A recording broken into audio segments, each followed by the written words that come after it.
اور تم بھی سارا آج ہی مت کرو، سر درد ہو رہا ہے تو رکھ دو، کچھ بھاگا نہیں جا رہا۔ وہ ان کی سادگی اور محبت پر مسکرا دیا۔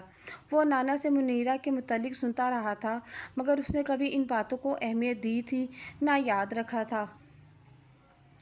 اس کی زندگی میں سب ٹھیک ہے، بس مجھے یہ جاننا ہے اور کچھ نہیں، اس نے خود کو بہلایا۔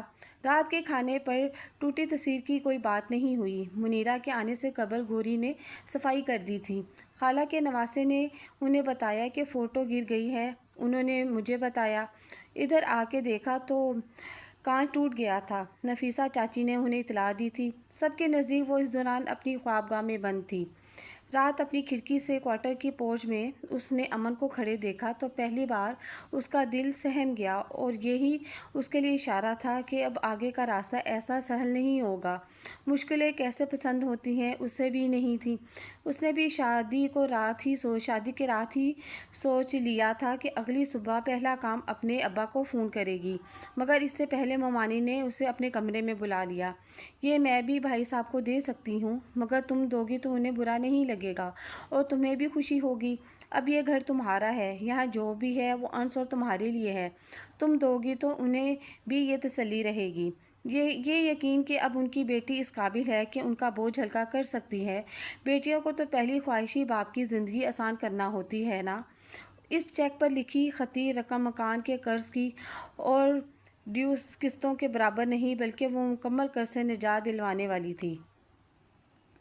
اس کی شادی کے اخراجات اور سمیہ کی انجینئرنگ کی فیس ادائیگی کی وجہ سے 2 ماہ سے بینک کی قسط ادا نہیں ہو سکی تھی، اور یہ اتنا بڑا مسئلہ تھا کہ شادی کے ہنگاموں کے بیچ بھی ان سب کی نیندیں اڑی ہوئی تھیں۔ اور اب کہاں اتنی آسانی سے انہوں نے اس کے ابا کی زندگی کی سب سے بڑی فکر ہمیشہ کے لیے ختم کر دی تھی۔ تاہم اس آسانی کی قیمت چیک پر لکھی رقم سے کئی گنا زیادہ تھی۔ اسی لمحے اس نے ممانی کو آر پار دیکھ لیا تھا۔ اس نے اپنے ابا کو فون ضرور لگایا، مگر وہ فون کا دل اپنی آزادی گوا کر ممانی کو اپنے زندہ کی چابی تھامنے والی تھی۔ اس کے بعد یہ معمول بنتا گیا اور اس کے گھر والے اندھے، بہرے، ناسمجھ اور نادان ہوتے گئے۔ وہ اب بھی سوچتی رہتی ہے کہ کیا اس دن وہ چیک لے کر اس نے صحیح فیصلہ کیا تھا، جو اب ہاں ہی ہوتا تھا، کیونکہ سوائے اس کے کوئی خسارے میں نہیں تھا۔ اس نے گہرا سانس لے کر سامنے دیکھا، وہ اب بھی وہیں کھڑا تھا۔ اس نے اپنی زخمی ہتھیلی کھولی، پھر پلٹ کر پشت پر رکھا جہاں ابھی شعلے محسوس ہو رہے تھے، مگر وہ جلا نہیں رہے تھے۔ تمہیں اپنے منتخب راہ پر چلنا ہے، اس نے خود کو یاد دلایا۔ مجھے بھی اپنے ساتھ لے چلیں، گھر میں بور ہو جاتی ہوں۔ اسے بڑی ہمت جٹانی پڑی تھی، مگر بظاہر وہ بڑے سکون سے اور عام سے لہجے پر بول رہی تھی۔ منیرہ نے کپ سے چائے کا گھونٹ لیتے ہوئے اسے باغور دیکھا، جو آملیٹ اور پراٹھے کی پلیٹ پر جھلکی تھی۔ کئی دن سے وہ بھی یہی سوچ رہی تھی۔ میں 15 منٹ میں نکلوں گی، تم تیار ہو جاؤ۔ اسے اپنے کانوں پر یقین نہیں آیا۔ اس نے تیزی سے 2 بڑے نوالے میں آملیٹ ختم کیا اور چائے پیے بنا اٹھ گئی۔ لباس بدل کے اس نے دوپٹہ سر پر جمایا اور پھر شال پیٹھ پر پھیلا کر شانوں پر ڈالی اور آگے دونوں ہاتھوں سے تھام لی۔ شریف چچا بھی اسے ساتھ دے کر حیران ہوئے تھے۔ ہاشم صاحب چلنا چاہتے ہو تو انہیں بھی لے چلیے، منیرہ نے دروازہ کھولتے ہوئے کہا۔ وہ جا چکے ہیں۔ وہ امید کر رہی تھی منیرہ اسے بتائے گی کہ وہ کہاں جا رہے ہیں آج کیا ہوگا، تاہم سارا راستہ خاموشی سے طے ہو گیا۔ کار رکی تو اس نے اطراف میں دیکھا، وہ شاید باغ میں آئے تھے۔ ممانی کے پیچھے وہ بھی اتری۔ باہر نکل کے اس نے دیکھا کچھ فاصلے پر مکان تھا جس کے باہر ہاشم مرزا کھڑے تھے۔ آپ پہلے کیوں آ گئے، ہم بھی ادھر ہی آ رہے تھے، منیرہ نے کہا۔ امن کو مستری کے پاس جانا تھا، اس کے ساتھ میں بھی آ گیا۔ آئے نہیں وہ؟ انہوں نے پیچھے گھر کو دیکھتے ہوئے پوچھا۔ وہ آ جائے گا، ہم چلتے ہیں۔ سڑک کے اس پار باغ تھا جہاں بار اور گیٹ دکھائی دے رہے تھے۔ انہوں نے آج جراثیم کش دوا کے چھڑکاؤ کے لیے مطلوبہ افراد کو بلایا تھا۔ بے موسم بارش میں آم کے درختوں پر کیڑے مکوڑوں کا خطرہ بڑھ گیا تھا۔ وہ سب گیٹ کی طرف بڑھے، وہ بھی ان کے پیچھے تھی۔ زمین نم تھی۔ ان سب کو جا لینے کی کوشش میں اس نے نیچے دیکھے بنا پیر آگے رکھا۔ گیلی زمین میں پھنسی چپل تو نکل گئی، مگر اس کا پٹا ٹوٹ گیا۔ ممانی وہ آگے چلے جا رہے تھے، لہٰذا اسے پکارنا پڑا۔ سب مڑ کے دیکھنے لگے۔ چپل ٹوٹ گئی۔ منیرہ نے اس کے پیر کو دیکھا۔ تم چل نہیں سکو گی، یہیں رکو، کار میں انتظار کرو۔ وہ آگے بڑھ گئیں۔ شریف چچا پلٹ کے آگے آئے اور کار ان لوک کی۔ شکریہ، وہ خجل سے مسکرائی۔ ان سب کے گیٹ کے اندر داخل ہونے کے بعد وہ کار کے اندر جانے کی بجائے مکان کی سیڑھیوں پر بیٹھ گئی۔ گلابی سی دھوپ کے باوجود ہوا سرد محسوس ہو رہی تھی، شاید گھنے درختوں اور نم مٹی کی وجہ سے۔ اسے سر اٹھا کے دیکھا، سارا علاقہ ہی گھنے اور تناور درختوں سے بھرا تھا۔ اس نے مڑ کے پیچھے مکان کو دیکھا، چھوٹا سا پیارا گھر تھا، احاطے کا رقبہ خاصا بڑا تھا، جس کے گرد کانٹوں والی تاریں لگی تھیں۔ وہاں بڑے چھوٹے کافی درخت لگے تھے۔ وہ دیکھ کر ہی ریٹائرمنٹ ہوم لگتا تھا، جہاں دو افراد ذمہ داریوں سے سب کو دوش ہونے کے بعد اپنی سہولت، مرضی اور شوق سے وقت بتاتے ہیں۔ شہر کی آبادی اس مکان سے آگے کچھ دور سے شروع ہوتی تھی۔ یہاں سے تو سب ٹھیک نظر آ رہا ہے، اسے ٹوٹی دیوار یا ٹوٹی چھت دکھائی نہیں دے رہی تھی۔ سامنے سے دیکھنے پر سب ٹھیک ٹھاک لگ رہا تھا۔ اس نے گردن سیدھی کی اور بری طرح ڈر گئی۔ سامنے کار کے پاس امن کھڑا تھا۔ سوری، یوں ڈرانے پر اس نے تیزی سے معذرت کی۔ سب ادھر گئے ہیں، ہاتھ کے اشارے کے ہمراہ دی گئی اطلاع کا مطلب تھا۔ آپ بھی ادھر کا رخ کیجیے۔ آپ کیوں یہاں بیٹھی ہیں؟ وہ اس کے گھر کے زینے پر بیٹھی تھی۔ اس کا سوال جائز تھا۔ چپل ٹوٹ گئی ہے، اس نے مجرمانہ انداز میں پیر کو دیکھا۔ آپ اندر کمرے میں بیٹھنا چاہتی ہیں تو؟ نہیں، اس نے بات قطعی کی تھی۔ وہ اب اٹھ کے کار میں بیٹھنا چاہتی تھی، لیکن ٹوٹی چپل کے ساتھ اس کے سامنے چلنے کی ممکنہ خفت روک رہی تھی۔ امن ہاتھ باندھ کے کار سے ٹک کے سہولت سے کھڑا ہو گیا۔ یہ کسی کو ساتھ لے کر آنے والے تھے تو اکیلے کیوں ہیں؟ اس نے سوچا اور اپنی ہتھیلی شال میں چھپائی۔ مائنڈ نہ کریں تو کچھ پوچھوں؟ امن کی بات پر اس کے چہرے پر تعجب بکھر گیا۔ وہ کیوں اتنے آرام سے ایسے سوال کر رہا تھا؟ وہ اس کے جواب کے لیے رکا نہیں۔ آپ شال کیوں لیتی ہیں؟ میرا مطلب ہے اس طرح۔ کس طرح؟ اس نے کچھ برہمی اور تیزی سے پوچھا۔ انداز اسے اپنی ناپسندگی باور کرنے والا تھا۔ میں نے عام زندگی میں شال سردی سے بچنے کے لیے یوز ہوتے دیکھی ہے، یا فیشن یا پھر اسٹیٹس سنبھال کے طور پر لوگ عموماً ایک شولڈر پر ڈالے ہوتے ہیں۔ اس کے علاوہ فلموں ڈراموں میں کوئی مڈل ایج سنجیدہ کردار یا بیوہ کسی ٹریجڈی سے گزری لیڈی لیتی ہیں، جس کی زندگی میں کسی نئی شروعات یا نئے شخص کی گنجائش نہیں ہوتی۔ آپ کو دیکھ کر اسکرین کے وہ اداس، دکھی، سنجیدہ تنہا کردار یاد آ جاتے ہیں، یا گیٹ آپ آنٹی کے لیے سوٹیبل ہیں، آپ کے لیے نہیں، نہ آپ کی وہ عمر ہے۔ پھر کیوں آپ وہ تاثر دینا چاہتی ہیں؟ بات جتنی عجیب و غریب تھی، دانیہ کے چہرے پر پھیلتا تاثر بھی ویسا ہی حیران کن تھا۔ اسے کبھی فلموں میں شال کے استعمال پر رتی برابر غور نہیں کیا تھا، مگر اس وقت وہ فلم اور شال موضوع کے ماہر کی طرح اعتماد سے بول رہا تھا، اور دانیہ جسے اسے بے سروپا تقریر اور تجزیے پر اسے سخت جواب دینا چاہیے تھا، وہ حیرانی سے اسے دیکھ رہی تھی۔ آہستہ آہستہ آنکھوں میں آنسو جمع ہونے لگے تھے۔ تو ممانی یہ چاہتی تھیں؟ اس کے سوال اور باتوں کے بے تکے پن اور برہمی پر نیا انکشاف، نیا دکھ حاوی ہو گیا تھا۔ وہ واقعی 40-42 سالہ بردبار عورت کی طرح برتاؤ کرنے لگی تھی۔ کہہ تو کہیں گم ہو گئے تھے۔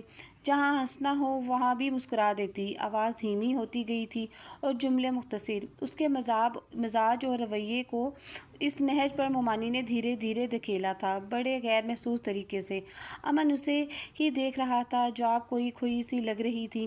تبھی وہاں رکشا آ کر رکا۔ مستری اپنے مزدور اور سامان کے ساتھ آیا تھا۔ وہ ٹوٹی چپل سنبھالتی سیڑھی سے اتری۔ امن کار سے دور ہوا۔ وہ دروازہ کھول کر اندر بیٹھ گئی۔ دروازے کا قفل کھولتے ہوئے اسے یقین ہو گیا تھا کہ سچ وہ نہیں ہے جو سب کو دکھایا جا رہا تھا، اور اسے اب وہی جاننا تھا جو مخفی تھا۔ ساری دنیا سے سب کچھ چھپانے والی اس لڑکی کے غیر معمولی رد عمل نظر انداز کرنے والے نہ تھے، کم از کم اس کے لیے۔ کچھ دیر بعد منیرہ نے شریف چچا کو بھیجا کہ اسے گھر چھوڑ آئے۔ پہلا دن ہی اس کا آخری دن ثابت ہوا تھا۔ گھر پہنچ کر وہ آئینے کے سامنے کھڑی خود کو دیکھ رہی تھی، سر پر جمع دوپٹہ اور شانوں سے لپٹی شال۔ انہیں مجھ سے کیا سننا تھا؟ انہیں کیوں اتنی دلچسپی ہے کہ میں شال کیوں اور کیسے اوڑھتی ہوں؟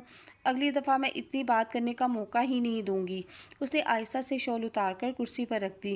اپنے لباس کو دیکھا تو احساس ہوا کہ وہ کتنا لمبا سفر مخالف سمت میں طے کر چکی تھی۔ اس مقام پر شادی سے پہلے والی دانیہ اور اس میں زمین آسمان کا فرق تھا۔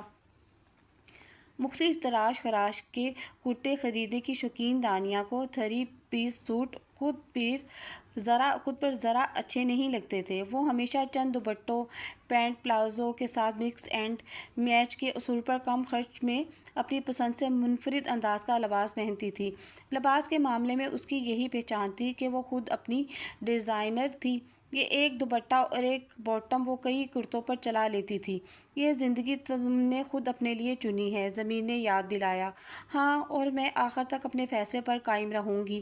اس نے تکن سے سوچا اور شال اٹھا کر اوڑھ لی۔ اچانک کچھ یاد آیا اور پہلی بار اس نے شال اور اس واقعے کو جوڑا۔ اس کی خالہ کے پوتے کا عقیقہ تھا، جہاں خالہ کی نند کا بیٹا اس کے پاس ہی منڈلا رہا تھا، بہانے بہانے سے اس کے پاس آنے، بات کرنے اور چیزیں پیش کرنے کی کوشش کر رہا تھا۔ خاندان کی خوبصورت لڑکی ہونے کے باعث وہ ایسے رویوں کی عادی تھی۔ کم عمری سے ہی وہ انہیں نظر انداز کرنا سیکھ گئی تھی، مگر اب وہ شادی شدہ تھی اور اس رویے کی امید نہیں رکھتی تھی۔ تب اس نے بھی پہلی بار سوچا تھا کہ اسے ہمیشہ اکیلی اور انس کی بنا ممانعت کے ساتھ دیکھ کے سب نے اپنے مقروضے قائم کر لیے ہیں، سب کی نظریں اسے مختلف انداز میں دیکھنے لگی ہیں۔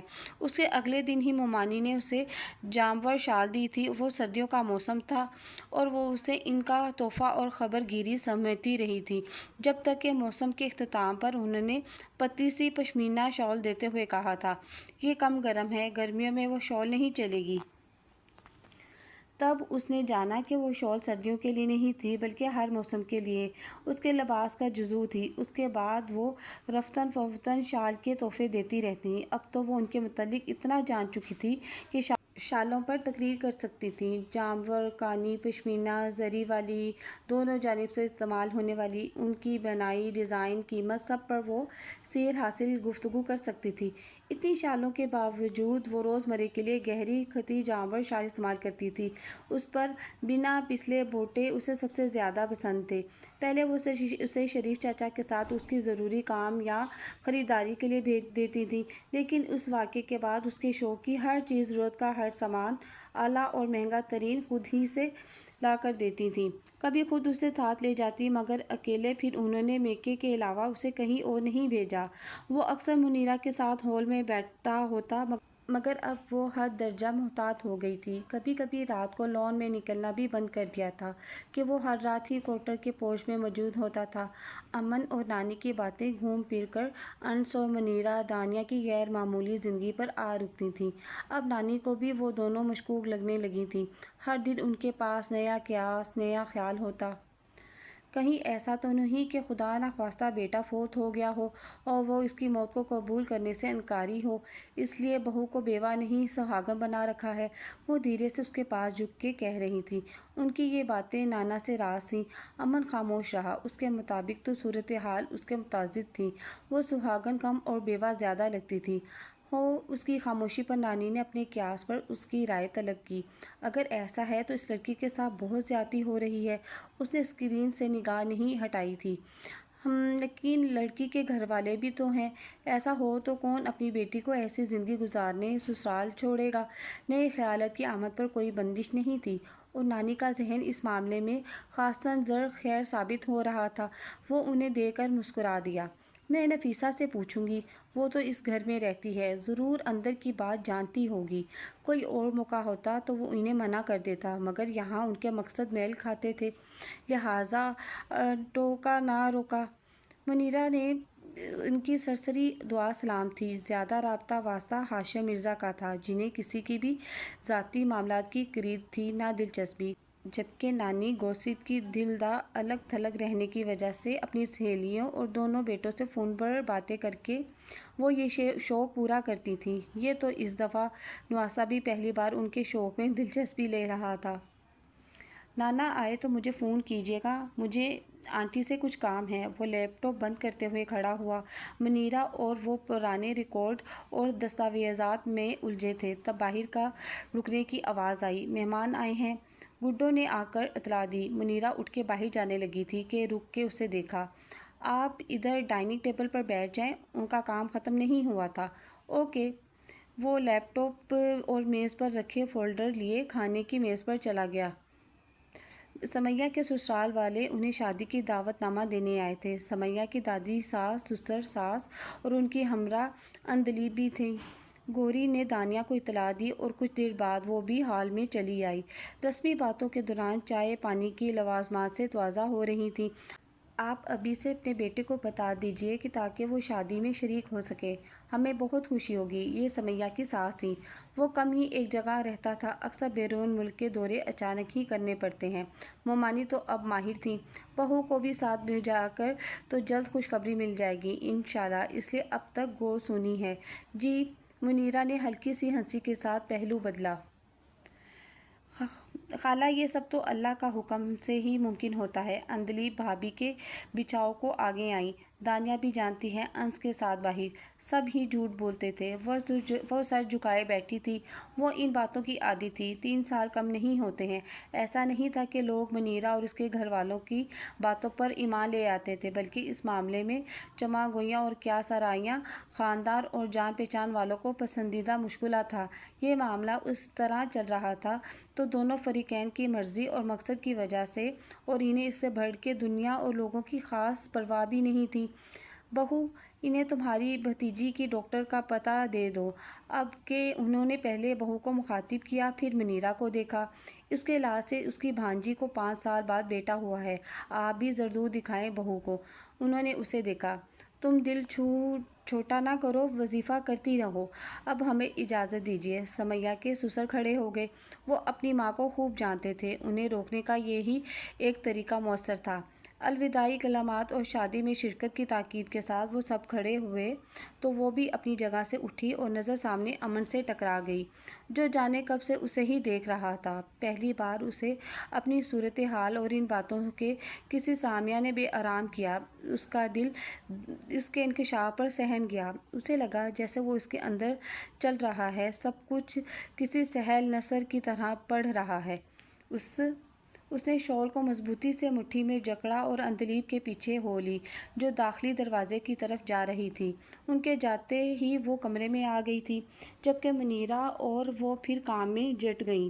یہ الگ بات کہ اب اس کی توجہ بڑھ چکی تھی۔ جلد ہی وہ سمیٹ کر کوارٹر میں آ گیا۔ سنو تو، نانی اسے کچھ سنانے بے چین تھی۔ یہ بھی ہو سکتا ہے، میرے منہ میں خاک، لیکن ہو سکتا ہے کہ ان کا بیٹا کسی حادثے کا شکار ہو گیا ہو اور پھر ملا ہی نہیں، مطلب لاپتہ ہو، اور انتظار اور امید میں، تم سمجھ رہے ہو نا، وہ اس کی لاش نہ ملی ہو۔ کہنے سے کترا رہی تھی، جو اس نے دل میں کہا اور اگلے خیال پر شرمندہ ہو گیا، جو اللہ کرے ایسا ہی ہوا ہو تھا۔ نانی، اسٹار پلس کم دیکھیں۔ اس نے پیار سے ان کی گال پر چٹکی لی۔ ہاں، ایسا ہی خیال آیا۔ وہ کسیانی ہو گئیں۔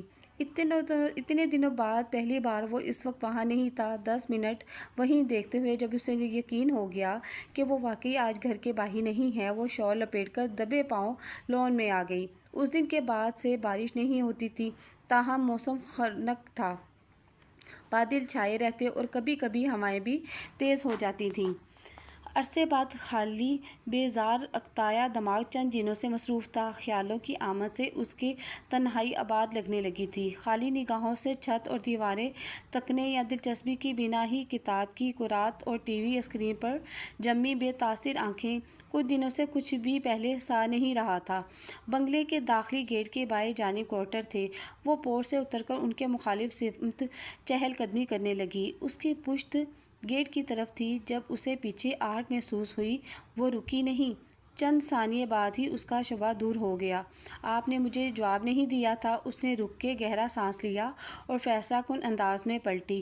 آپ کو اندازہ بھی ہے آپ کی باتیں کس قدر بے سروپا تھیں، جن کا کوئی جواب ہی نہیں ہے؟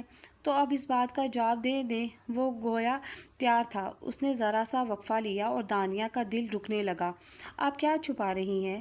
وہ اس کی آنکھوں میں دیکھ رہا تھا اور یکایک دانیہ کو اپنا فیصلہ یاد آ گیا۔ کچھ نہیں، اس نے بھی پورے اعتماد سے مقابل کی آنکھوں میں دیکھ کر جواب دیا۔ آپ کبھی سچ بھی بولتی ہیں؟ وہ بڑا شانت تھا۔ ہمیشہ آپ کی اس آنکھیں چرائی تھیں۔ وہ دھیرے سے ہنسا، جیسے اسے رنگے ہاتھوں پکڑ لیا ہو۔ دانیہ کو احساس ہوا کہ اس سے رک کر بات کرنے کی غلطی سرزد ہو چکی ہے۔ میں سچ کہوں اگر آپ سن سکیں، وہ ایک قدم آگے آیا۔ وہ اندر سے کمزور پڑ گئی تھی، مگر اسے اعتماد سے دیکھا۔ میں نے دنیا میں آپ سے زیادہ تنہا انسان نہیں دیکھا۔ وہ خود کو مضبوط رکھنے کی جی توڑ کوشش کر رہی تھی، مگر اس فکرے پر آنکھوں میں جمع ہوتے پانی کو نہیں روک سکی۔ آپ کا یہ پرسونا جو دنیا کے لیے ہے، آپ کو لگتا ہے آپ اس سے سب کو کامیابی سے دھوکہ دے رہی ہیں، مگر آپ اتنی اچھی ایکٹریس نہیں، کم از کم میرے نزدیک۔ جو بھی ہے، یہ آپ کا کنسرن نہیں ہونا چاہیے۔ اس نے خود کو سنبھالا۔ آپ کون ہوتے ہیں میری زندگی میں مداخلت کرنے والے؟ اس نے لفظوں کو قصداً بدتمیز لہجے میں لپیٹا تھا۔ وہ کچھ دیر خاموش رہا اور دانیہ کو لگا اس نے اسے چپ کروا دیا ہے۔ میں؟ وہ کیا کہے اور کیا نہیں، ذہن میں تھا، چھانٹ رہا تھا۔ میں جاننا چاہتا ہوں کہ وہ لڑکی جو دنیا کی ہر خوشی پر حق رکھتی ہے، اس سے دور کیوں ہے؟ جس کے لیے امیدواروں کی کمی نہیں ہو سکتی، اس نے اپنے لیے تنہائی کیوں چنی ہے؟ وہ ہیپیلی میرڈ کا قول چڑھانے پر مجبور کیوں ہے، جبکہ سچ یہ ہے کہ وہ ہیپیلی میرڈ ہے؟ اس کے اگلے ممکنہ لفظوں نے اتنا خوف زدہ کیا کہ اس نے بات مکمل نہیں ہونے دی۔ میں اسے کل ثابت دوں تو؟ وہ اور ایک قدم آگے آیا۔ ناممکن۔ کر دوں تو؟ وہ اس کی گہری سیاہ آنکھوں میں آنکھیں ڈالے اسے دعوت مباشرت دے رہا تھا۔ دانیہ اسے وہیں کھڑا چھوڑ کے پورچ کی جانب چل پڑی۔ کمرے میں پہنچ کے اس نے بتی نہیں جلائی اور بستر پر گر گئی۔ یا اللہ میرا بھرم رکھ لینا، اس نے دعا کی۔ تو میں پہلے دن سے صحیح ہوں۔ کوارٹر کی جانب جاتے ہوئے امن سوچ رہا تھا۔ اگلی صبح وہ بستر سے اٹھ نہیں سکی۔ گوری ناشتے کے لیے بلانے آئی تو اس نے طبیعت ٹھیک نہیں کہہ کے واپس بھیج دیا۔ کچھ دیر بعد ممانی دستک دے کر اندر آئیں۔ وہ انہیں دیکھ کر اٹھ بیٹھی۔ لیٹی رہو، کیا ہوا ہے؟ دوائی لی؟ ڈاکٹر کے پاس چلو۔ فیور تھا، دوا لی تھی۔ ابھی ٹھیک ہوں، کمزوری ہے، ریسٹ سے ٹھیک ہو جاؤں گی۔ یہ سارے جھوٹ سارا دن خوابگاہ سے باہر نہ نکلنے کا سامان تھے۔ آرام کرو، زیادہ طبیعت بگڑے تو مجھے فون کرو، میں آج گھر پر ہی ہوں۔ جی۔ تبھی گوری اس کا ناشتہ لیے اندر آئی۔ ممانی چلی گئی۔ اس نے جیسے تیسے ناشتہ کیا اور پھر چادر منہ تک تان کے لیٹ گئی۔ زندگی میں ایسا وقت، ایسا شخص بھی آئے گا، اس نے سوچا نہیں تھا، اور جب وہ دونوں سامنے تھے تو سوچ مفلوج تھی۔ وہ 2 دن کمرے سے نکل ہی نہیں، نہ کھڑکی کے پاس گئی۔ تیسرے دن باہر نکلی تو خبر ہوئی وہ چلا گیا ہے۔ اس نے سکون کا سانس لینا چاہا، مگر دور دور تک بے قراری پھیل چکی تھی۔ ہاشم مرزا کے مکان کا کام بھی ہو گیا تھا۔ وہ اپنا مختصر سامان لے کر واپس اپنے گھر چلے گئے تھے۔ ان کے جانے کے بعد اس نے گوری اور نفیسہ چاچی کی باتوں سے جانا کہ اس کے والدین نے طلاق کے بعد دوسری شادیاں کر لی تھیں۔ اس کا ملنا جلنا دونوں خاندانوں سے تھا، مگر وہ بچپن میں اسکول مکمل ہونے تک نانا نانی کے پاس رہا تھا، اس کے بعد ہاسٹل، اس لیے اب بھی زیادہ وقت نانا نانی کے ساتھ گزارتا تھا۔ اندلیب کا فون آیا تھا کہ تمہیں شادی کے لیے کچھ دن پہلے بھیج دوں۔ رات کے کھانے کے دوران منیرہ نے کہا، میں وہاں رکوں گی نہیں، شام میں آ جایا کروں گی۔ جب بھی جانو ہو شریف کے ساتھ چلی جانا۔ ان دونوں میں نہ اختلاف ہوتا تھا، نہ بحث، نہ لڑائی۔ خالی کوارٹر کا خالی پورچ اور ڈرائنگ روم کا خالی صوفہ اسے بھی اندر سے خالی محسوس کرا رہے تھے۔ اکثر وہ چونک اٹھتی کہ جانے کتنی دیر سے اسے سوچے جا رہی ہے۔ خود کو ڈانٹنے ڈپٹنے کا بھی کوئی فائدہ نہیں ہو رہا تھا۔ آخر وہ ذہن بٹانے کی نیت سے گھر چلی گئی، جہاں شادی کی تیاریاں زوروں پر تھیں۔ جہیز کے سارے بڑے اور قیمتی سامان کا ممانی نے کہہ رکھا تھا۔ زیور وہ پہلے ہی سے اس کے ساتھ بھجوا چکی تھی۔ ابا نے بھی شادی تک چھٹی لے رکھی تھی۔ گھر نئے فرنیچر سے سجا تھا۔ وہ پہنچی تو نئے پردے لگ رہے تھے۔ سمیہ کے کمرے سے وہ اس کے جوڑے جوتے اور دیگر سامان دے کر باہر نکلی تو ابا نے پکارا، دانیہ بیٹا، میری الماری کے اوپر والے خانے میں دیکھو، ٹول باکس رکھا ہے، ذرا لے آنا۔ کمرے میں آ کر الماری کھولی تو اس کا حال بتا رہا تھا کہ کوئی ابھی وہاں کچھ تلاش کر کے گیا ہے۔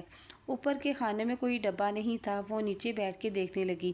اندر بچھے کاغذ کے نیچے کچھ موٹا سا محسوس ہوا تو اس نے باہر کھینچ لیا۔ اس کی عادت نہیں تھی، پھر بھی جانے کون سی طاقت تھی جس نے اسے وہ لفافہ کھلوایا۔ وہ کاغذ دیکھتے ہوئی کھڑی ہوئی اور اس کی ہستی ڈول گئی۔ اس نے خود کو گرنے سے بچانے کے لیے الماری کا کپٹ تھاما۔ وہ طلاق کے کاغذات تھے جو انس کی جانب سے اسے بھیجے گئے تھے۔ یہ آنسویں کب بھجوائے؟ اس نے تاریخ دیکھی اور دل نے تڑپ کے دعا کی کہ اسے اسی پل موت آ جائے۔ پل بھر میں وہ بدل گئی۔ اس کے احساس، اس کی دنیا سب الٹ پلٹ تھے۔ جس محبت اور مان پر اس نے خود کو قربان کیا تھا وہی بنیاد اس کا وہم تھی۔ اپنوں کا مان اور قربانی میں چھپا محبت کا نازک کاغذ اس کے چند ٹکڑوں نے مٹی کر دیا تھا۔ اسے دھوکہ اپنی شہ رگ سے ملا تھا۔ آپ جن کے لیے ہر قربانی دینے تیار ہیں وہ پہلے ہی آپ کو قربان کر چکے ہوں تو کیا فرق پڑتا ہے؟ ایک ہی بات ہے، انہوں نے وہی کیا جو آپ کر رہے ہیں۔ نہیں، ایسا نہیں۔ یہ فرق طبی موت اور قتل سا تھا۔ یہ فرق لڑکھڑا کے گرنے اور پیٹھ پر ہوئے وار سے گرنے کا تھا۔ یہ فرق آمادگی اور فریب کا تھا۔ ملا یا نہیں بیٹا؟ وہ بولتے ہوئے اندر آئے تھے۔ اسے سر اٹھا کے انہیں دیکھا نہیں گیا۔ وہ اپنی روح قبض ہونے کا انتظار کر رہی تھی۔ کئی قیامت خیز لمحوں کی خاموشی کے بعد ان کی آواز آئی، دانیہ بیٹا۔ ان کی آواز کانپ رہی تھی۔ وہ کسی طرح چلتے اس کے پاس آئے مگر وہ انہیں دیکھنا نہیں چاہتی تھی۔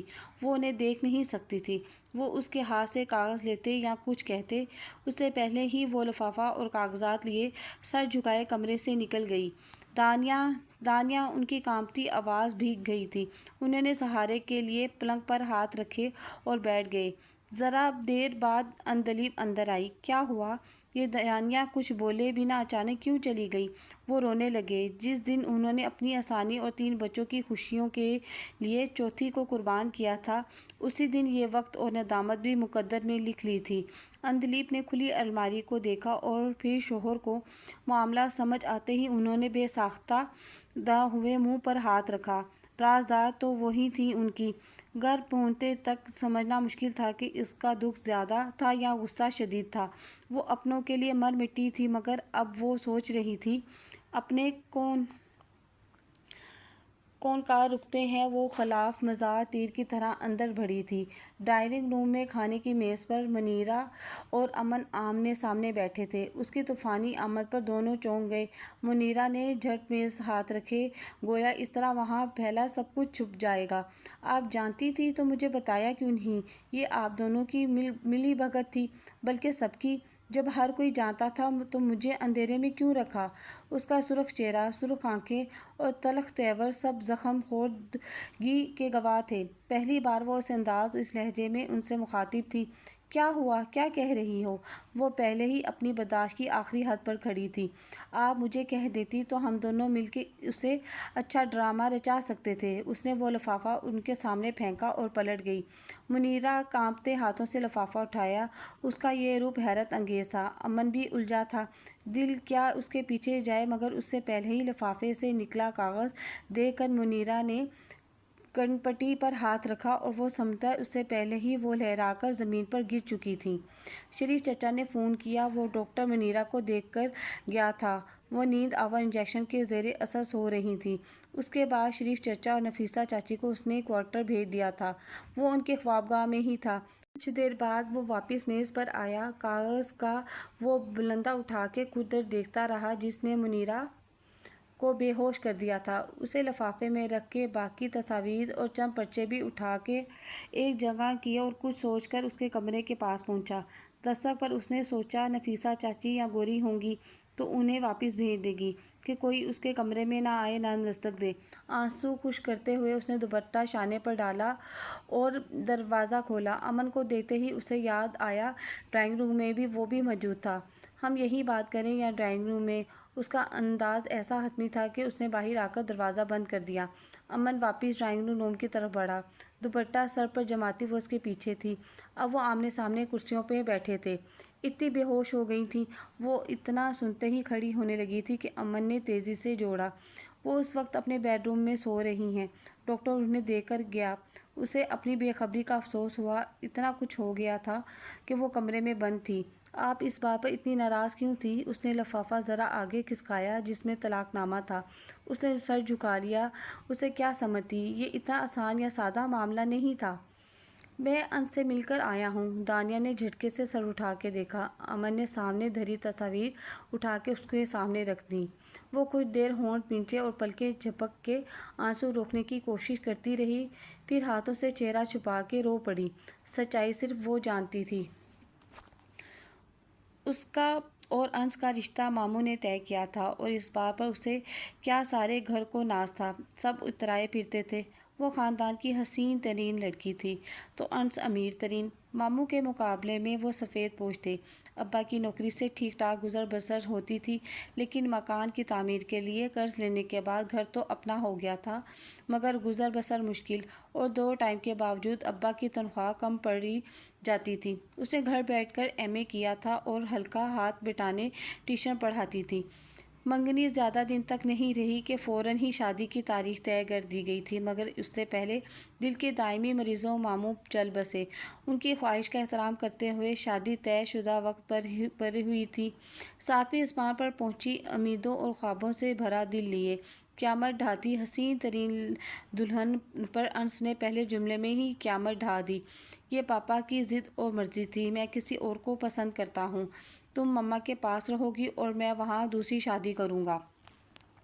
اسے اگر اپنے اکلوتے اور امیر ہونے پر ناز تھا تو اسے بھی اپنے حسن کا احساس تھا، اور سب سے بڑا سہارا اس کے ابا تھے جو یہ سنتے ہی یا تو امن کو سیدھا کر دیتے یا اسے لے جاتے۔ اس نے سوچ لیا تھا وہ صبح پہلا کام ابا کو فون کرے گی اور پھر وہی کرے گی جو وہ کہیں گے، مگر جیسے مومانی نے بھی پہلے یہ سب سوچ رکھا تھا کہ وہ کیا کریں گی۔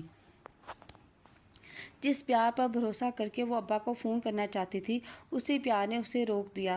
چیک پر لکھی رقم معمولی نہیں تھی، اس سے بہتر کون گھر کے حالات اور مالی پریشانیاں جانتا تھا۔ منٹوں میں اس نے ابا اور سب کی آسانی کو چن لیا تھا۔ انس نے اس کے بعد اکیلے میں اس سے کوئی بات نہیں کی۔ ساری رسمیں تقریب ہوئیں، دعوتیں بھی۔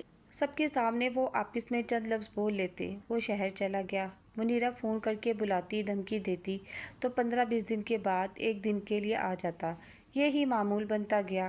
بیٹے کے رویے کی تلافی کے لیے مومانی اس پر اور اس کے گھر والوں پر مہربان ہوتی گئیں۔ بات ایک چیک پر رکی نہیں، گھر کی تنگی ختم ہونے لگی تھی۔ فوزن کو اس کوچنگ سینٹر میں داخلہ ہو گیا جس کی ضد میں وہ گھر والوں سے ناراض تھا کہ ابا نے منع کر دیا تھا۔ اتنی فیس وہ ادا نہیں کر سکتے تھے۔ اگر وہ انٹری ٹیسٹ میں اچھے نمبر لے بھی آتا تو MBBS کے اخراجات ان کی چادر سے باہر نکلا پیر تھا۔ مومانی نے فوزن کو اس کا بھی یقین دلا دیا کہ تم بس نیٹ پر توجہ دو، آگے کی فکر نہ کرو۔ سمیہ اور فوزیہ بھی نجی کالج میں پڑھ رہی تھیں۔ فوزیہ کو بھی انجینئر بننا تھا۔ ان کی فراخ دلی دیکھ کر فوزیہ نے خود ہی ہمت کر کے مومانی سے بات کر لی اور اگلے دن انہوں نے اسے فیس کی رقم دے بھی دی۔ گھر میں اسے ہاتھوں ہاتھ لیا جانے لگا تھا۔ سب کو خوش اور مطمئن دیکھ کر اسے لگتا اچھا ہی کیا کسی کو نہیں بتایا۔ اس دفعہ انس آیا تو ماں بیٹے کی بحث بڑھے کر جھگڑے کی شکل اختیار کر گئی۔ اسے وجہ کا علم تھا نہ اس نے جاننے کی کوشش کی، مگر جاننے سے پہلے وہ اسے بتا گیا کہ وہ ماہرہ سے شادی کر رہا ہے۔ اسے سمجھ نہیں آتا، روئے چیخے چلائے، کیا کرے، کس سے بتائے، کس سے مشورہ لے۔ مومانی کا رویہ اس کے ساتھ ایسا تھا مانو کوئی غیر معمولی بات ہوئی ہی نہ ہو۔ تھک ہار کے اس نے ہتھیار ڈال دیے اور سوچوں پر بند باندھے میں کامیاب ہو گئی کہ جو ہوگا دیکھا جائے گا۔ ایک دن اسے فون پر انس کا وائس نوٹ موصول ہوا، جسے سنتے ہی اس کے ہاتھ سے فون چھوٹ گیا۔ جو ہونا تھا وہ ہو گیا تھا۔ اس نے اسے طلاق دے دی تھی۔ ماہرہ اس کی بنا شادی کے لیے تیار نہیں تھی۔ اس نے شرط رکھی تھی کہ وہ پہلے اسے طلاق دے۔ جب سے اس نے دانیہ کی تصویر دیکھی تھی اس کی محبت تنگ دل ہو گئی تھی۔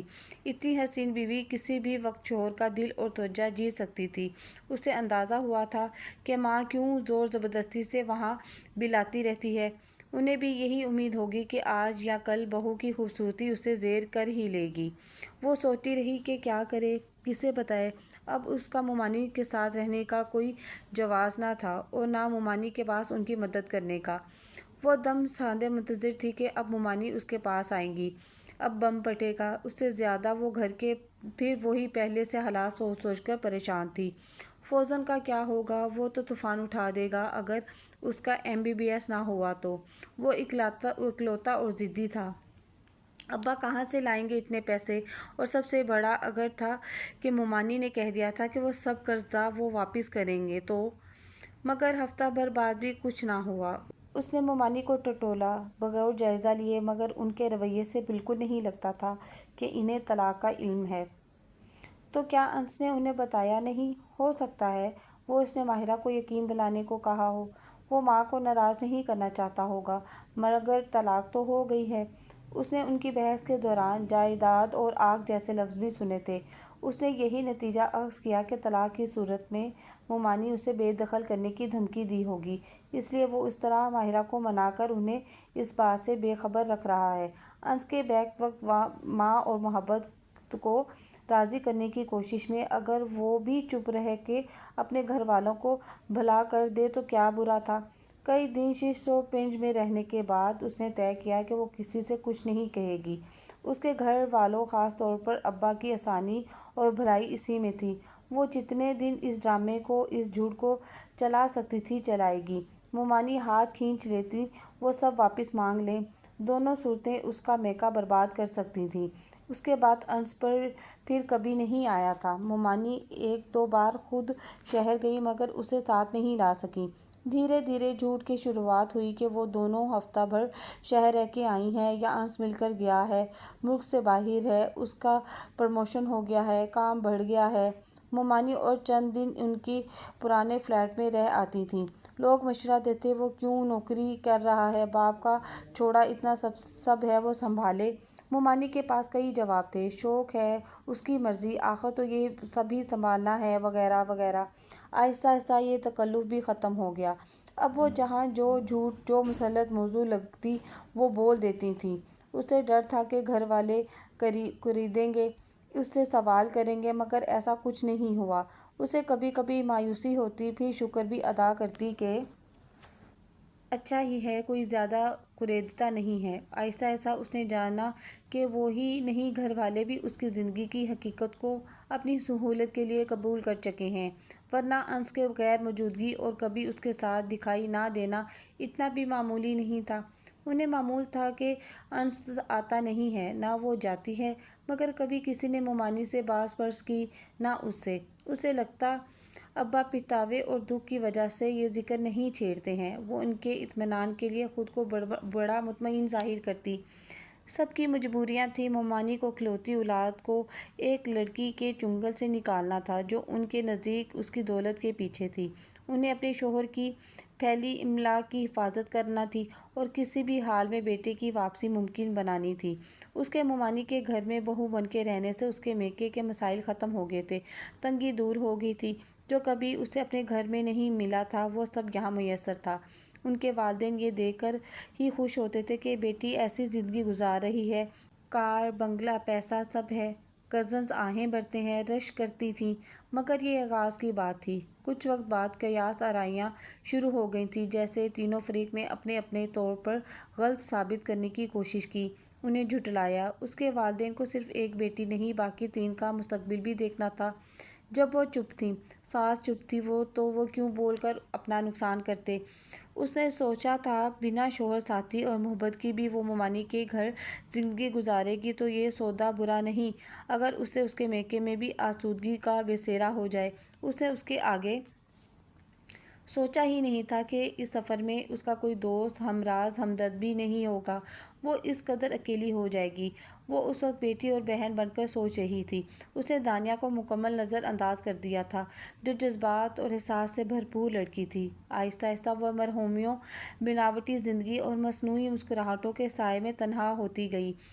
جس حسن نے منیرہ آس لگائی تھی کہ وہ بیٹے کو اس کے پاس لے آئے گا، اسی حسن سے ڈرتی بھی تھی کہ کوئی اور اسے اپنے جال میں نہ پھنسا لے، کہیں وہ ہی اپنی محرومیوں کے ازالے کا چوراستہ نہ ڈھونڈ لے۔ اس لیے اپنی طرف سے اس کی کشش کم کرنے کی کوشش کرتی تھی۔ وہ اس کے ساتھ نرم رویہ رکھتی تھی مگر اس سے زیادہ کچھ نہیں۔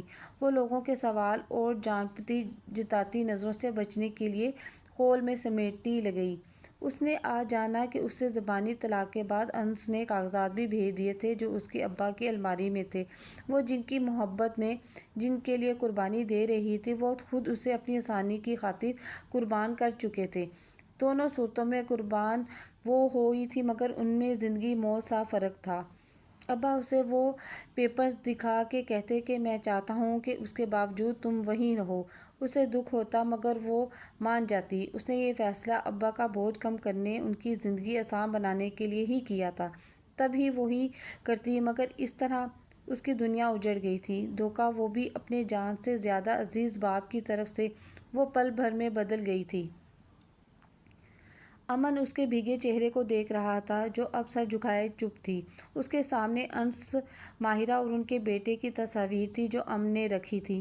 آنٹی ان پیپرز کے متعلق نہیں جانتی تھیں۔ ایک اور انکشاف! اس نے بے یقینی سے اسے دیکھا، اس لیے وہ اس شاک سے سنبھل نہیں سکی۔ یہ کیسے ممکن تھا؟ انس انہیں کہتا رہا کہ وہ طلاق دے چکا ہے، وہ آپ کو واپس بھیج دیں گے، مگر اسے اس کی دھمکی اس کا جھوٹ سمجھتی رہی۔ انس کی شرط تھی کہ آپ یہاں سے چلی جائیں تو وہ لوٹ آئے گا۔ وہ جانتی تھی یہ شرائط اس کی نہیں، ماہرہ کی ہوگی۔ ظاہر تھا جب طلاق ہو چکی تو وہ کیوں یہاں رہتی؟ اس کے کہے بنا وہ جان گئی تھی کہ وہ انس سے مل کر سارے ثبوت لے کر واپس آیا تھا۔ اس کی آمد سے پہلے اس نے منیرہ سے سوال پوچھے تھے کہ وہ کیوں ایک لڑکی سے اس کی زندگی کا سب سے حسین وقت چھین رہی ہیں، کیوں اسے جانتے بوجھتے تنہائی کے عذاب کی سزا دے رکھی ہے۔ وہ تب بھی اس بات سے انکاری تھی کہ انس نے اسے طلاق دے دی ہے۔ وہ اپنے پاپا کے طے کیا رشتہ کبھی نہیں توڑے گا۔ انہیں اس بات کا اتنا یقین تھا کہ وہ اسے انس کا جھوٹ ہی کہہ رہی تھی۔ تبھی دانیہ نے آ کر وہ کاغذات ان کے آگے پھینکے تھے۔ اب آپ آنٹی کے پاس جائیں، آپ دونوں کو ایک دوسرے سے بات کرنے کی ضرورت ہے۔ امن نے سامنے سے تصویریں اٹھائیں، سب چیزیں اسی لفافے میں ڈال کے وہ کھڑا ہوا جو وہ لے کر آئی تھی۔ ہم پھر بات کریں گے۔ اس نے لفافہ میز کے درمیان رکھ دیا۔ دانیہ نے اسے دیکھنے سے گریز کیا۔ اس نے جو کہا تھا وہ کر دکھایا تھا۔ اب اس کی باری تھی اور سارے پردے اٹھ گئے تھے۔ وہ چلا گیا۔ اس کا دل ایک نئے دکھ سے چور چور ہو رہا تھا۔ ابا نے وہ ممانع سے بھی چھپایا تھا۔ انہیں یہی ڈر تھا کہ وہ طلاق کے بعد اسے واپس بھیج دیں گی، امداد سے ہاتھ کھینچ لیں گی، جس کے بنا اب ان سب کے لیے زندگی کا تصور بھی محال تھا۔ وہ منیرہ کے خواب گاہ میں چلی آئی۔ دروازہ کھلا تھا، وہ سو رہی تھیں۔ وہ وہیں کرسی کھینچ کے بیٹھ گئی۔ جانے کس کا قصور زیادہ ہے، یا ہم سب ہی قصوروار ہیں؟ وہ انہیں دیکھتے ہوئے سوچ رہی تھی۔ میں نے بیکار ہی ممانی پر غصہ نکالا۔ اسے افسوس ہونے لگا۔ جانے رات کا کون سا پہر تھا جب منیرہ کی آنکھ کھلی۔ وہ پاس ہی کرسی پر بیٹھی تھی۔ لیٹی رہیں۔ وہ اٹھنے لگی تو دانیہ نے روکا، مگر وہ انسنی کر کے اٹھ بیٹھی۔ کچھ دیر بوجھل سی خاموشی چھائی رہی۔ تمہارے ماموں خاندان کے باہر شادی کے خلاف تھے، اور انس کو ہمیشہ سے اپنی پھپھو کی بیٹیوں کا ذکر برا لگتا تھا۔ اسے شاید اپنے پاپا کے ارادوں کا اندازہ تھا۔ جب اس نے ماہرہ کا ذکر کیا، نواب نے صاف انکار کر دیا کہ یہ ناممکن ہے۔ وہ بھول جائے، فوراً جا کے اس کا تمہارا رشتہ پکا کر کے منگنی کر دی۔ وہ ہمیشہ سے اس کے اکلوتے پن کے باوجود اس کے ساتھ سخت تھے۔ وہ میرے آگے انکار کرتا رہا، غصہ دکھاتا رہا، مگر باپ کے آگے نہیں جا سکا۔ جب ان کی طبیعت بگڑی، اسپتال میں داخل ہوئے، تو انہوں نے مجھ سے وعدہ لیا کہ میں اس لڑکی کو اپنے خاندان کا حصہ نہیں بناؤں گی، اور انس سے تم سے شادی کا وعدہ۔ وہ تھکی تھکی سی بہت دھیرے دھیرے بول رہی تھیں۔ شادی کے بعد میں نے ہر حربہ استعمال کیا، مگر وہ بھی باپ کے جانے کے بعد بے خوف ہو گیا تھا۔ میں نے پاپا سے کیا وعدہ پورا کیا؟ میں نے شادی نبھانے یا اسے نہ چھوڑنے کا وعدہ نہیں کیا تھا۔ وہ صاف کہتا تھا۔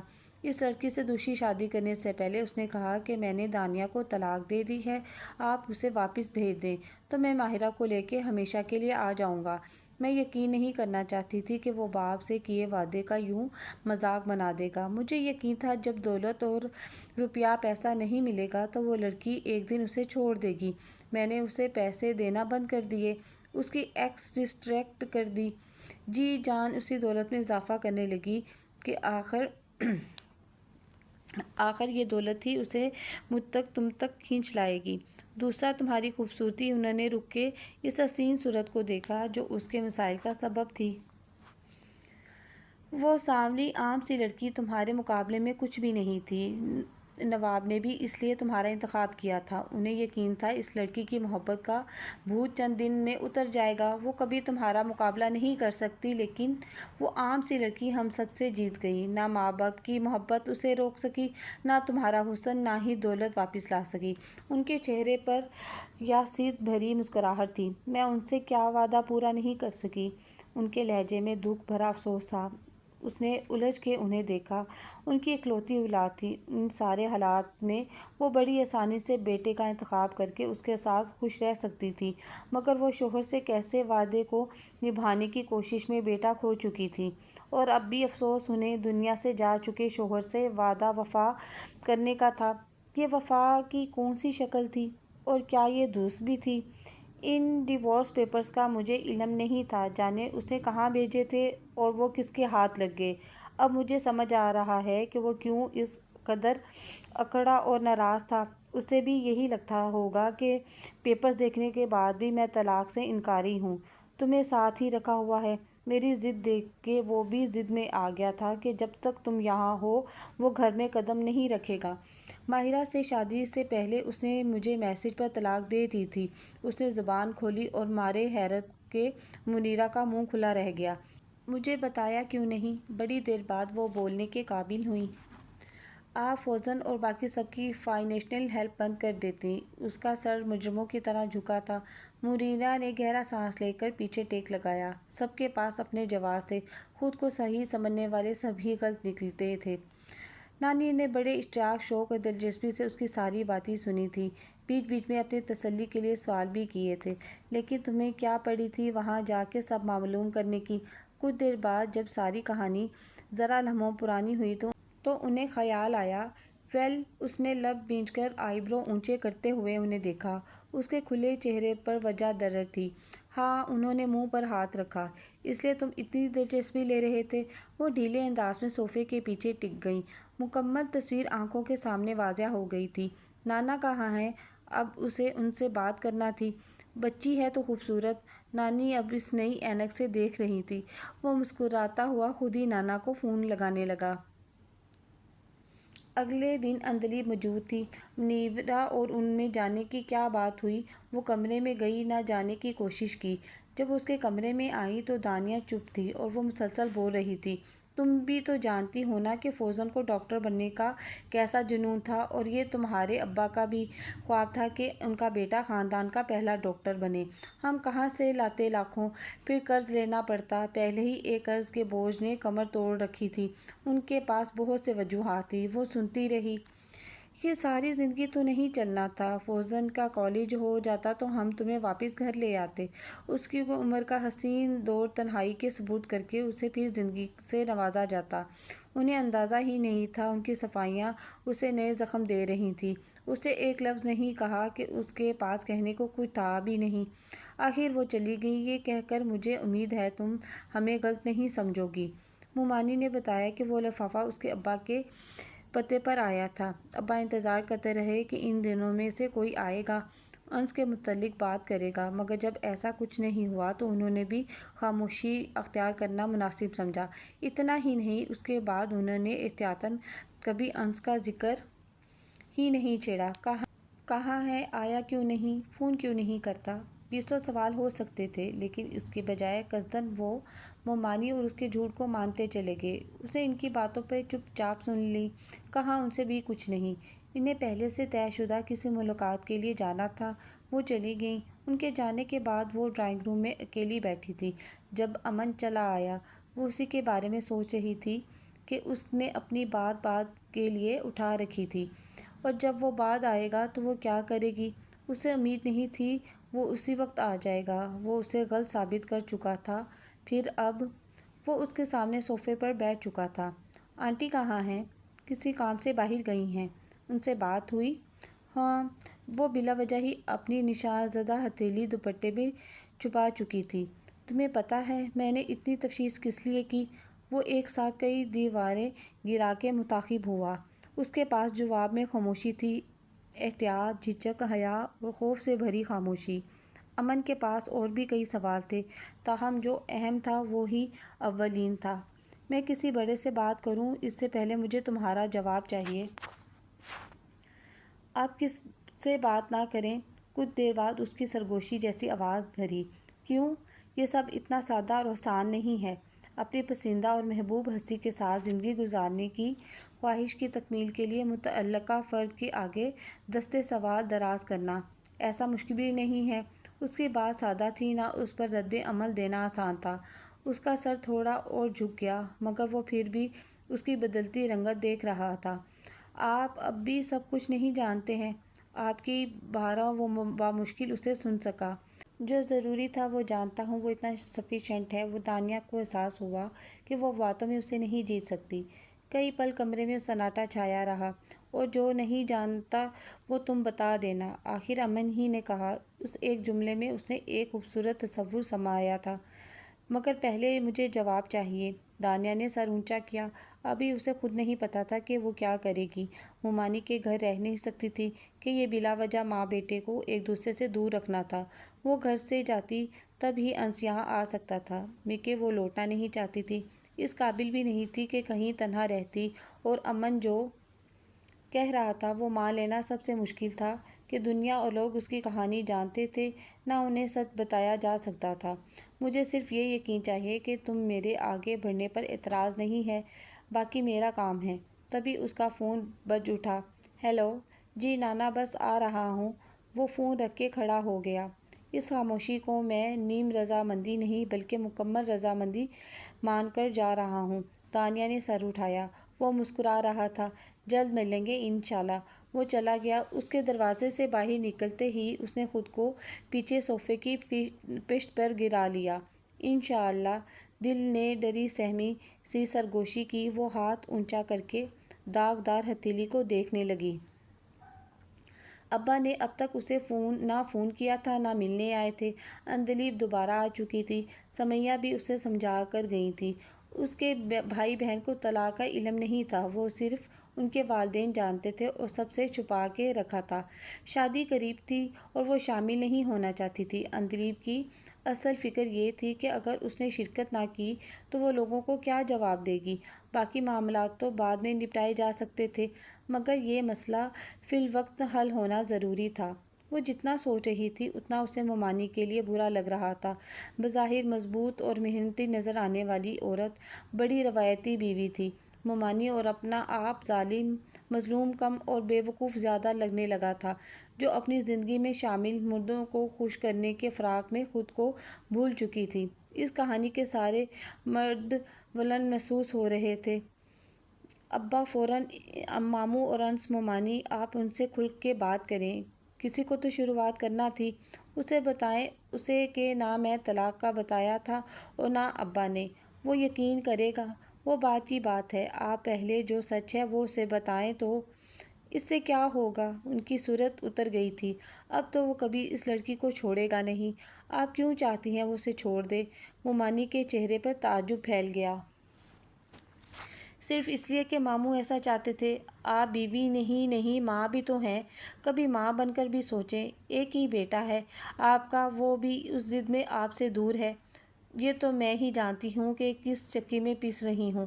ممتا بھی تڑپتی ہے اور شوہر کی روح نے تڑپے یہ خیال بھی چھین رکھا تھا۔ انہوں نے آنکھیں رگڑیں۔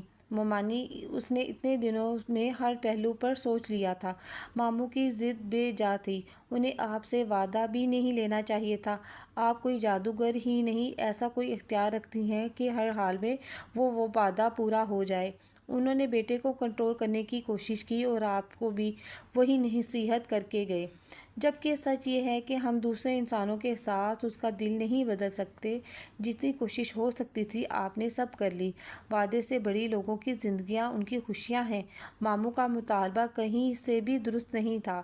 آپ دنیا سے جا چکے شوہر کے پیچھے بیٹا تو نہ گنوائیں، جو آپ کا واحد اور اصل اثاثہ ہے۔ منیرہ کا دل بھر آیا۔ وہ انہیں کتنی آسانی سے سمجھ گئی تھی۔ ایک گھر میں ساتھ رہتے وہ دو عورتیں کم ہی آپس میں بات کرتی تھیں۔ وہ اسے اپنے مطلب کے لیے اس گھر میں قید کیے تھی۔ انہیں برا بھی لگتا تھا، اس پر ترس بھی آتا تھا، مگر وہ مجبور تھی۔ مگر اب احساس ہو رہا تھا کہ یہ مجبوری تو خود ساختہ تھی۔ ماموں نے آپ کا نہیں سوچا تھا کہ اس طرح آپ اور انس کا رشتہ متاثر ہوگا۔ وہ بیٹے کی زندگی کنٹرول کرنا چاہتے تھے۔ ان کے ساتھ آپ کو ان کی خواہشوں کو بھی دفن کر دینا چاہیے تھا۔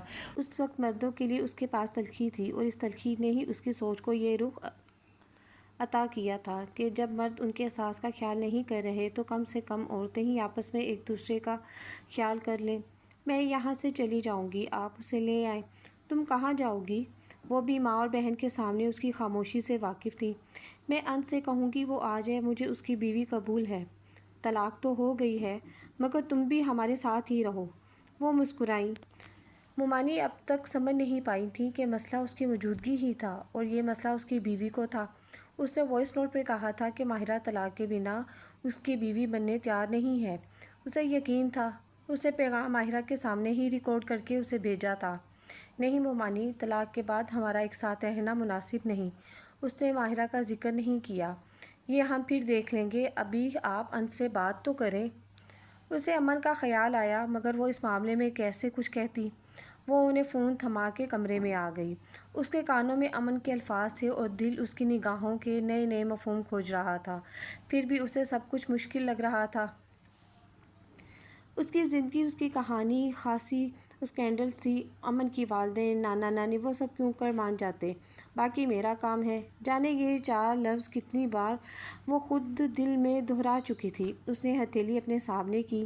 جھولے سے گرنے پر لگے زخم مکمل منمل ہو گئے تھے مگر کانچ سے بنے زخم کا نشان باقی تھا۔ اس نے ہتھیلی پلٹی، وہ پل جسے وہاں ٹھہر گئے تھے جب اس کی ہستی ہل گئی تھی۔ کچھ دن انس اور مومانی کی فون پر لمبی لمبی گفتگو ہوتی رہی۔ اندلیم اسے شادی میں آنے کے لیے فون کرتی رہی اور وہ ہر شب کھڑکی میں کھڑی خالی کوارٹر کو دیکھتی رہتی۔ صبح صبح ہاشم مرزا اور امن کو ایک ساتھ دیکھ کر وہ یوں ٹھٹکی کہ اپنی جگہ جم گئی۔ بیٹا، ہم اندر آئیں؟ نانی نے پوچھا تو اس نے خجل ہوتے ہوئے انہیں اندر بٹھایا اور منیرہ کو اطلاع دے کر وہ کمرے میں بند ہو گئی۔ ان کے جانے کے بعد منیرہ اس کے پاس آئیں۔ تم جیسا چاہتی ہو ویسا ہی ہوگا، اگر کہو گی تو میں انہیں تمہارے والدین کے پاس جانے بول دیتی ہوں، اور کہو تو میں ہی تمہیں اس کے ساتھ رخصت کر دوں گی، سمیہ کی شادی سے پہلے یا بعد میں، تم طے کرو۔ اسے رونا آ گیا۔ کیا مقام آ گیا تھا۔ اس نے زندگی کے ایسے فیصلے ابا کے بنا کبھی تصور نہیں کیے تھے۔ وہ تو شادی کے اگلے دن بھی سب انہیں بتانے والی تھی۔ منیرہ نے بڑھ کے اسے گلے لگا لیا۔ وہ پھوٹ پھوٹ کر رو دی۔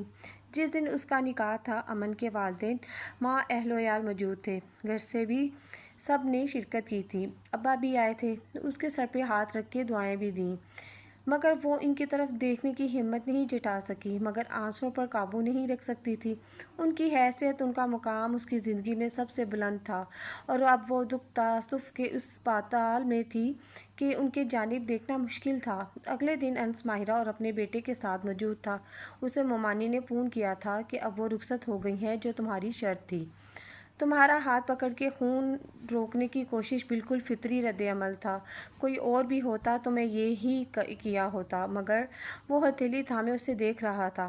تم نے جیسے ری ایکٹ کیا اور پھر تمہاری وہ نظر۔ اس نے رک کر پل بھر کو آنکھیں موند کر گہرا سانس لیا۔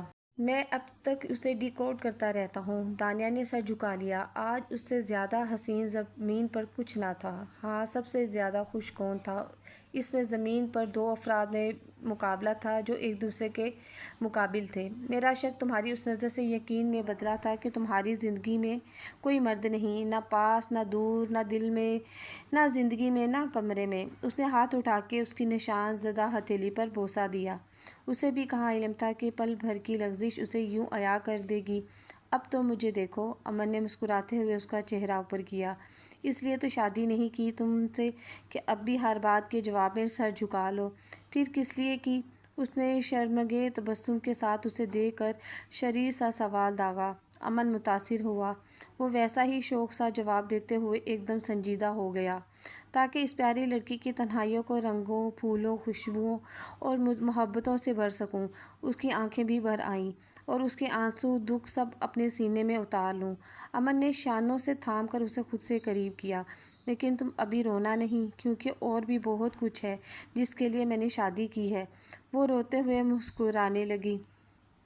میں نے کبھی سوچا تھا کہ پہلی بار دعا کی قبولیت نے دل توڑا ہے؟ ذرا توقف کے بعد امن گویا ہوا۔ وہ سر اٹھا کے سوالیہ نظروں سے اسے دیکھنے لگی۔ پہلی بار تم سے ملنے کے بعد میں نے تم سے دوبارہ ملنے کی دعا کی تھی، اور جب تم ملی تو ساتھ انکشاف ہو گیا کہ وہ رک گیا۔ میں نے سوچا پہلی بار دعا قبول ہو گئی تو دل ٹوٹ گیا ہے، مگر میں غلط تھا۔ قبولیت کی سند حاصل کر چکی کوئی بھی دعا دل توڑنے والی نہیں ہوتی، بس ہمیں یہ سمجھنے میں وقت لگتا ہے۔ وہ مسکرا رہا تھا۔ سمیہ کی شادی میں اس نے امن کے ساتھ شرکت کی اور ممانی انس ماہرہ اور پوتے کے ساتھ آئی تھیں۔ انہوں نے جو کہا سب نے سن لیا، اسے مبارکباد شادی دی اور منیرہ کو پوتے کی۔ ویسے بھی ان کے منہ پہ کوئی ان سے اختلاف کرتا نہ تھا نہ سوال، ساری باتیں ان کے پیچھے ہوتی تھیں۔ وہ سب جانتے تھے جتنے منہ اتنی باتیں ہوں گی۔ اندلیب اور اس کی بہن بھائیوں نے کوشش کی تھی کہ اس کا نکاح سمیہ کی شادی کے بعد ہو۔ ابا اس معاملے میں خاموش تھے۔ جو دانیہ چاہتی تھی اسے کرنے دو۔ انہوں نے اندلیب کی گزارش پر بھی مداخلت اور دانیہ سے بات کرنے سے انکار کر دیا تھا۔ وہ کچھ دن کے لیے نانا نانی کے پاس آئے تھے۔ واپسی سے ایک دن پہلے ممانی نے ان سب کو کھانے پر بلایا تھا۔ پہلی بار اس کا سامنا انس اور ماہرہ سے ہوا۔ کوئی بے آرام نہیں ہوا سوائے ماہرہ کے۔ اسے منیرہ اور دانیہ کا ایک دوسرے لگاؤ بھی کھٹک رہا تھا۔ کھانے کے بعد وہ بہانے سے باورچی خانے میں اس کے پاس آئی تھی۔ انس میرا مجرم ہے کہ اس نے والدین کے دباؤ میں مجھ سے شادی کی اور پھر طلاق دے دی۔ اس کے باوجود میں اس کی ان خوبی کے معترف ہوں کہ اس نے تم سے محبت کی اور نبھائی بھی، مگر تمہیں اس کی قدر نہیں ہے۔ اس نے خوبصورت بیوی تم سے دور کر سکی، نہ بے تحاشا دولت اور نہ اکیلی ماں۔ اگر ان سب کے بعد بھی تم انسیکیور ہو تو تمہارا احساس کمتری ہے محبت سے زیادہ طاقتور ہے۔ اسے شکست دینے بنا تم کبھی مطمئن خوش نہیں رہ سکتی۔ وہ ساری عمر بھی ثابت کرتا رہے تو تم شک، وہم اور خوف میں ہی رہو گی، کیونکہ مسئلہ تم ہو دوسرے نہیں۔ وہ اس کے سننے رکی نہیں تھی۔ بارش کی وجہ سے کھٹکی بڑھ گئی تھی۔ جب وہ رخصت ہونے لگے تو منیرہ نے اسے شال تھمائی کہ باہر ٹھنڈ ہے۔ شریف چاچا انہیں گھر تک چھوڑنے آئے تھے۔ آپ کو پتہ ہے آپ نے مجھے ساری دنیا کے مردوں سے نفرت کرنے سے بچا لیا ہے۔ وہ پورے انہماک سے کام کر رہا تھا جب اس کی بات نے چونکا دیا۔ شام میں ان کی واپسی تھی۔ وہ کیسے؟ انہوں نے ہاتھ روک لیا۔ بس وہ آگے بولنا نہیں چاہتی تھی، مگر امن کے چہرے کا تاثر سننے پر آمادہ تھا۔ ماموں، ابا، فوزن، انس، میں ان کے بعد سبھی مردوں سے نفرت کرتی اگر میری زندگی میں آپ نہ ہوتے۔ ساری دنیا کے مردوں کو آپ کا شکر گزار ہونا چاہیے۔ وہ دھیرے سے ہنسا اور لیپ ٹاپ بند کر کے اٹھ کے اس کے پاس آیا، جو پلنگ پر اس کی طرف کروٹ کی لیٹی تھی۔ وہ اٹھ کے بیٹھ گئی۔ ابھی زخم ہرا ہے اس لیے تم ایسا کہہ رہی ہو، ورنہ اور سب تو نہیں، مگر تم اپنے ابا سے ہمیشہ خفا نہیں رہو گی۔ وہ نرمی سے گویا ہوا۔ یہ ہمیشہ ہرا ہی رہے گا۔ اس نے سر جھکایا۔ ابا تب سے خاموش تھے۔ وہ شرمندہ تھے یا اسے وقت دے رہے تھے یا پچھتا رہے تھے۔ وہ یہ سب سوچتی ضرور تھی، مگر فی الفور وہ انہیں ان میں سے کسی بھی کیفیت میں اپنے سامنے دیکھنا نہیں چاہتی تھی۔ اس کی وجہ ان سے محبت تھی یا ان سے ناراضی، ان کے رویے پر مایوسی یا دکھ؟ وہ ان کے جواب ڈھونڈ رہی تھی۔ ابا بھی گویا اس وقت دے رہے تھے۔ آج یا کل، دیر یا سویر، وہ وقت تو آنا ہی تھا جب وہ دونوں آمنے سامنے ہوتے اور گفتگو کا آغاز ہوتا۔ وقت نے وہ اذیت بھرے لمحے دکھائے ہیں تو وہی آنے والے لمحوں میں راحت بھی دے گا۔ یہی اس کی خوبی اور خامی ہے۔ امن نے بازو پھیلا کے اسے قریب کیا۔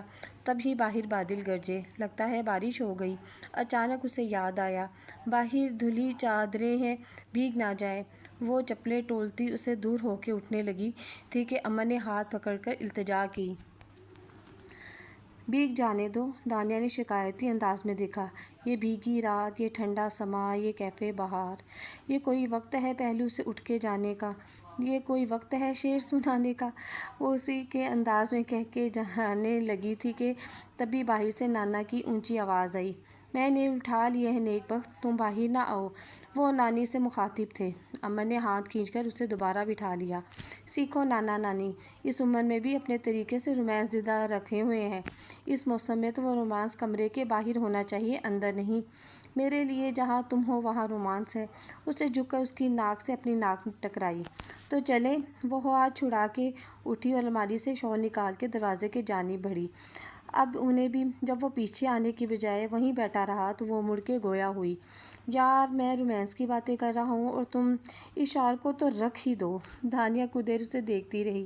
وہ منتظر تھا کہ وہ شال اتار دے گی۔ جب وہ یوں ہی جمی رہی تو چادر ناچارہ امن اٹھا۔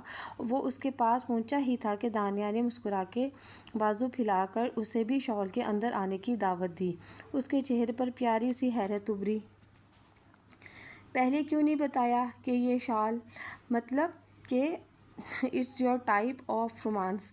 وہ پاس آیا اور دانیہ کے چہرے پر شرمیلا تبسم پھیل گیا۔ ہاں جی تو یہ تھا آج کا ناول۔ مجھے تو بہت مزہ آیا، کافی انٹرسٹنگ تھا، سیڈ بھی تھا اور رومانٹک بھی، تو مجھے تو پڑھنے میں بہت مزہ آیا۔ تو پلیز آپ مجھے بتائیے گا کہ آپ کو کیسا لگا، کمنٹس کرنا مت بھولیے گا، اور میری چھوٹی سی ریکویسٹ ہے آپ سے کہ پلیز مجھے سبسکرائب لازمی کر دیجیے گا۔ تو اپنی دعا میں مجھے یاد رکھیے گا۔ اوکے، اللہ حافظ۔